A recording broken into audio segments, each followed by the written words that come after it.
Good morning, everyone, and happy summer. 2 days ago, Leia Jedi Training was announced as the next Conquest unit. She is intended to be the Conquest lifter unit for Jedi Master Luke. And oh boy, does she have a kit that really brings him back into prominence. But that is not what this video is about. Because yesterday, the patch came into the game and the feats for the next conquest were data mined. And there's one thing in there that I feel really vindicates me when it comes to talking about Relic Delta in Conquest, and how I personally feel that Relic Delta has no place in Conquest in its current iteration, and how the feat disc does not actually solve the problem of Relic Delta for later game players, and really is just a band-aid. And I did a video on that about 3 months ago, and a large majority of the people that either commented on that video or commented on my Reddit post essentially said, hey man, Egg, I don't get it. I don't see why this is a problem. Just use the disc. It's not a big deal. You're making a bigger deal out of this than it really should be. And what I had said in that video and what I had said in that Reddit post effectively was, hey, I can definitely do this upcoming conquest, but I can see this becoming a bigger issue in the future. And here today in these conquest feats, just one cycle later, is exactly what I was talking about, and is exactly something that that feat disc cannot mitigate. And that is a problem. It is bad game design, and we are going to talk about it in just a second.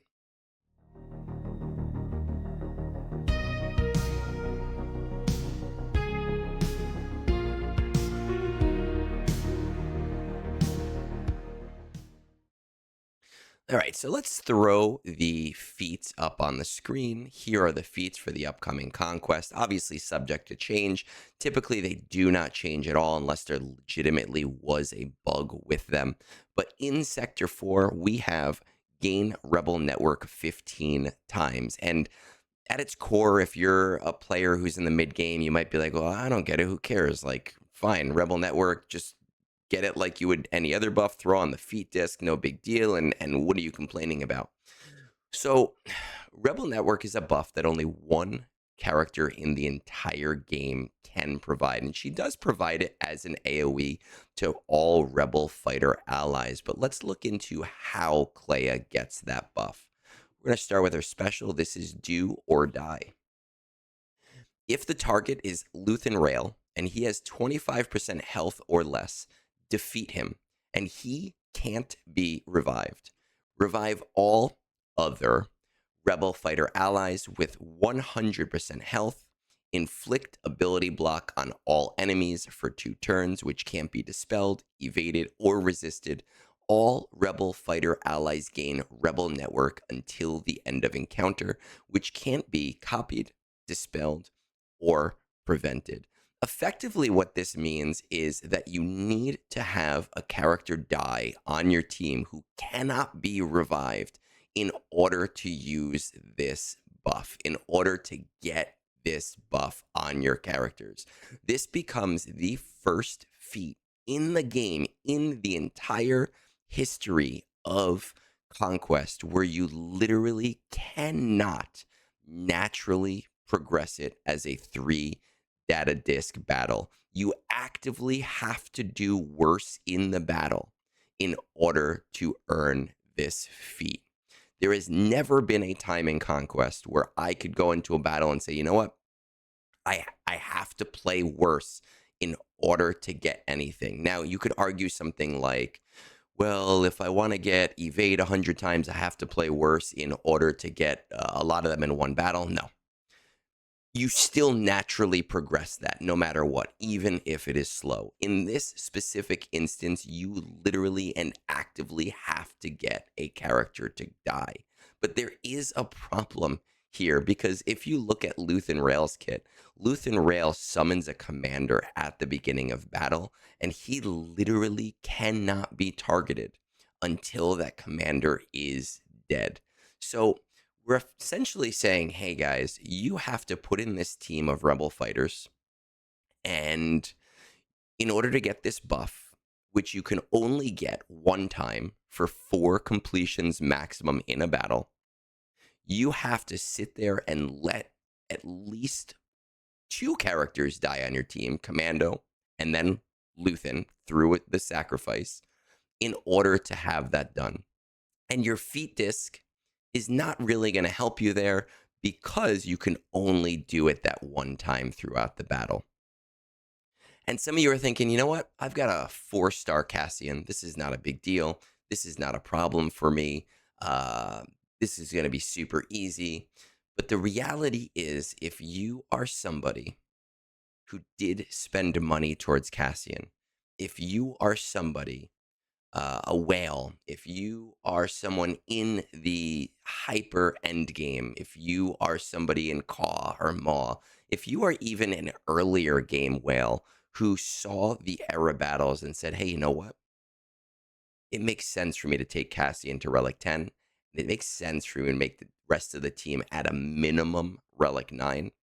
You are now contending with a Relic Delta of at least -4 in those battles in Sector 4.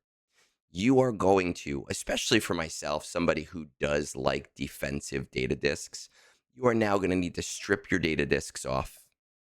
You are now going to need to sit in a battle and make sure that that commando gets targeted so that you can make sure that Luthen gets targeted so that you can hopefully manage the battle and not lose the battle after you have caused that sacrifice mechanic.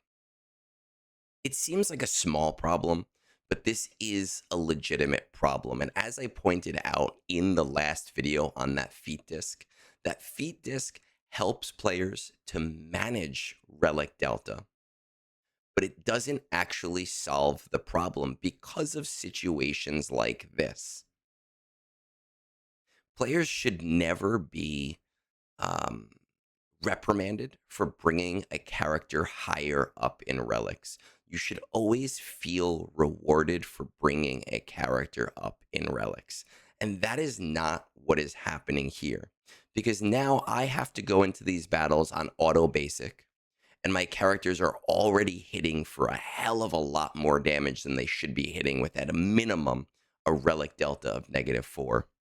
And I just have to hope and see what happens. And what is realistically going to happen is that the only time that I'm going to be able to proc this ability is on the teams that I'm going to lose on anyway.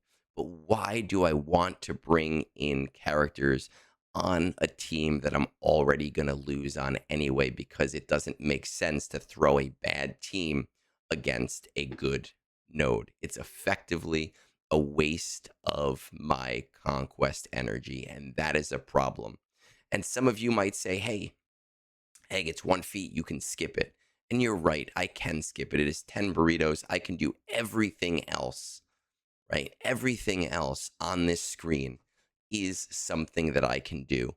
But the reality here is that not everybody is a 15.2 million GP account. The reality is that the era system has promoted middle game and earlier game accounts to be able to whale and still feel like they are getting something out of it. There are players who have fully committed to this team, who have 7 million accounts, 8 million accounts, 10 million accounts.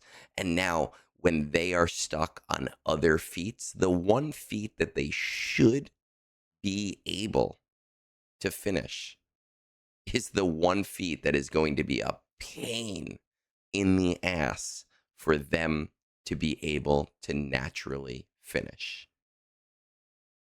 This is not good for the game. I know it's a small thing. I know some of you are going to say, hey, I have Cassian at 4-star and I don't care. But think about an era from now. Think about 2 eras from now. Maybe you didn't whale on Cassian. Maybe you fucking love Rod of the Hutt and now you have whaled on Rod of the Hutt. And this is saying, have Rod of the Hutt die 5 times. Have Rod of the Hutt die 10 times. Right? That becomes a feat. That becomes more difficult for you literally because you invested time, effort, money into the game. CG, I implore you. I seriously implore you, if you are going to put shit like this into the game, even without Relic Delta, this is a shit tier uh, Conquest feat. Even without Relic Delta, you are telling me, hey, you cannot naturally progress this. You have to lose. You have to do really shitty in a battle. But with Relic Delta, it becomes a much bigger chore that I shouldn't have to ignore. As a player that is invested in these characters, right? We pop over. Here we go. As a player that is invested in these characters, right? My Rebel Fighters, Relic 9, Relic 10. There they are. I should be able to look at a feat like that and say, oh, great, that's one I definitely want to do because it's one that is really easy for me. It is now hard for me. And I do know players that have that whole team at Relic 10, whose Luthen is Relic 10. And it's made so much harder for those players. Now, I have mentioned this to Meathead, and I'm really hoping that in the next 2 weeks that something changes. But the reality is that I do not expect anything to change, that I do expect this to go live, and I do expect to have to deal with this for the next 3 months. And the reality is that looking at every other one of these feats, it probably is a feat that I am just going to skip. But the reality is that I skipped buff disruption last time because it was a pain in the ass. And now buff disruption is a 15 burrito, 15 burrito feat that I now cannot skip and skip this and not have a perfect run otherwise. So again, for everybody that is out there, I want you to consider that while this may not negatively affect you specifically, that this is a negative blight on Conquest. And if we are going to insist that Relic Delta remains in Conquest, we need to talk about a solution that is equitable. We need to talk about a solution that does not punish an endgame player for having high relic characters. We need to talk about a solution that is not the feat disc, because the feat disc is going to hurt you here. The feat disc is going to cause you a problem when you cannot kill anybody, when they have tenacity down and they're taking all of your debuffs super, super easy, and they can't do damage to your team. We need to talk about a solution that is equitable. And if CG is listening, because I don't want to make this a 45-minute video, I've talked about that before. I've talked about it on Reddit. I have other videos on that feat disc and the solutions that I believe need to happen instead. This is not the time. It's not the place. But yes, we do need to look at feats like that Rebel Network feat and say, hey, this shit can't happen again. Oh my God. Even with the negative tone of the video, even if I rile you up, I apologize. I do otherwise hope, with all of that said, that you have a great, great, great rest of your day. Peace out.